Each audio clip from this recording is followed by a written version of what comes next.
5 Live Breakfast Friday morning. We are hearing this morning that other senior Libyans may follow the lead of Foreign Minister Mousa Kousa and defect from the Gaddafi regime.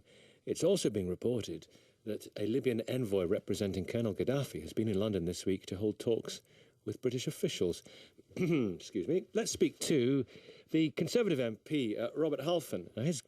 Good morning. Good morning to you. Good morning. His grandparents, your grandparents, fled Libya when Gaddafi swept to power in a 1969 coup, and you've compared Mousa Kousa's arrival with that of Hitler's Lieutenant Rudolf Hess during the Second World War. We also have on the line Mike O'Brien, QC, who was a Foreign Office Minister from 2002 until 2003 when Tony Blair met Colonel Gaddafi. Mike O'Brien, good morning.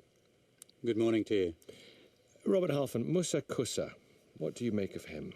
Well, it's clear that he's been one of Gaddafi's top henchmen. He's allegedly behind the Lockerbie bombing. He's allegedly behind a lot of support for the IRA terrorism. He was expelled from this country for actually supporting the killing of British citizens.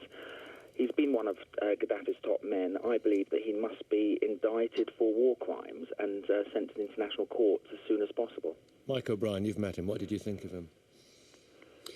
He's a clever, smooth former head of one of the most brutal intelligence services in the world, now foreign minister, or was until the other day.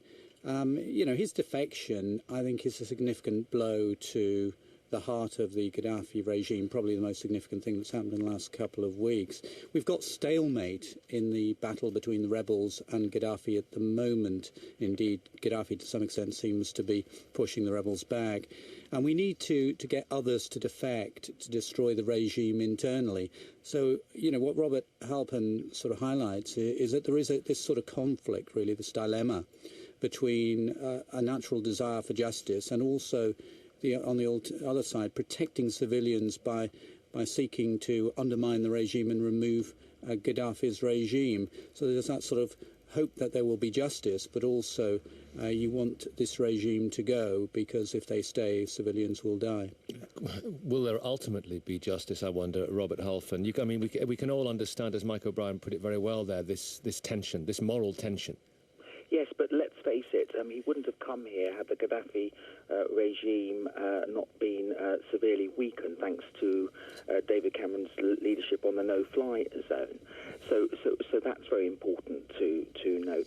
And he is potentially a serious war criminal. For the last few years, we've been collaborating with Gaddafi. The last government, unfortunately, seemed to collaborate with Gaddafi, opening up too many links, trying to bring him in from the cold. That policy clearly didn't work. We can't now do the same with war criminals. Those people who are responsible for the murder of their own citizens and allegedly the murder of British citizens must face justice. We have to give the right signal to the world that we have to stand up to our tyrants. What do you, Mike O'Brien, directly say to the family of Yvonne Fletcher, the family of those who died in Lockerbie, the family of those murdered by the IRA who were being armed by the Gaddafi regime, and Mousa Kousa was apparently key to that? What do you say to the victims? Well, of course, I have spoken to some of the families of the victims at Lockerbie, and indeed, when I went to see Colonel Gaddafi back in August 2002, we had a number of meetings with them. I think this is really quite a difficult dilemma for the government. I mean, the reason we engaged with Gaddafi is because he was running a rogue state, supporting terrorism, developing WMD. And Mousa Kousa, despite the fact that he was the head of a brutal intelligence service, and there's no doubt about that, there are lots of allegations about him, as Robert Halpern said, but finding the evidence, I suspect, may be a bit more difficult in any court of law to prove something beyond a reasonable doubt.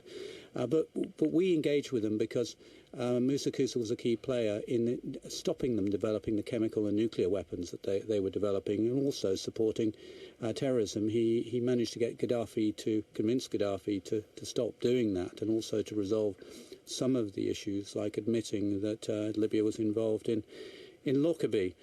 So this does present, I think, some real problems for the government now, how to deal with him, because they do want to ensure that we get rid of the Gaddafi regime.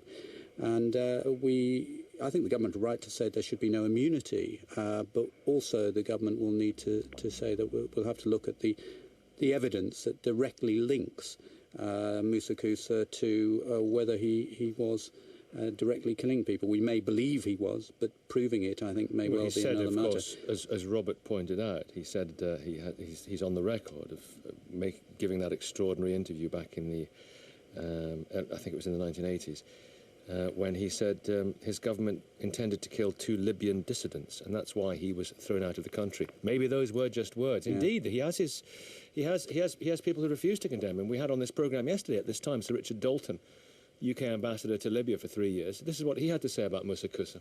He is an efficient and effective, long-service security policeman who has also had major roles in the course of the last decade in Libya's international relations, particularly in helping to resolve many of the outstanding issues which were of the greatest importance to the UK people, Parliament and government.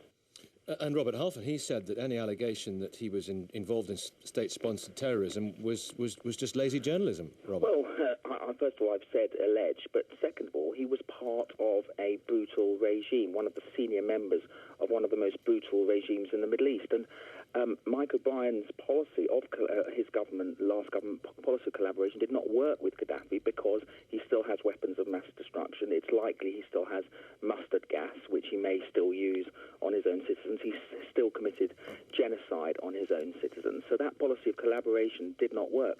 Those people who are part of that evil regime, and it is an evil regime that has murdered its own citizens and, not forgetting, carried out the biggest mass act of terrorism on British soil, should have to face justice. If that's the whole point of the International Court. If it is proved not to be true, then that is what the International Court will find out. But do you appreciate the dilemma that Mike O'Brien is outlining here, that surely the first priority at the moment must be to help the disintegration of the Gaddafi regime and to encourage more people to defect? Yes, would but hasten that. He is here on the chicken run. He has come here only because Gaddafi is weakening. And yes, he should be debriefed, and we should try and get as much information out of him as possible. And yes, it is welcome. As I said, it is a welcome sign that Gaddafi is crumbling. But nevertheless, we have to give the signal out to the world. The free world has to give a signal out to those who live under dictatorships that we will no longer tolerate tyranny or this kind of regime.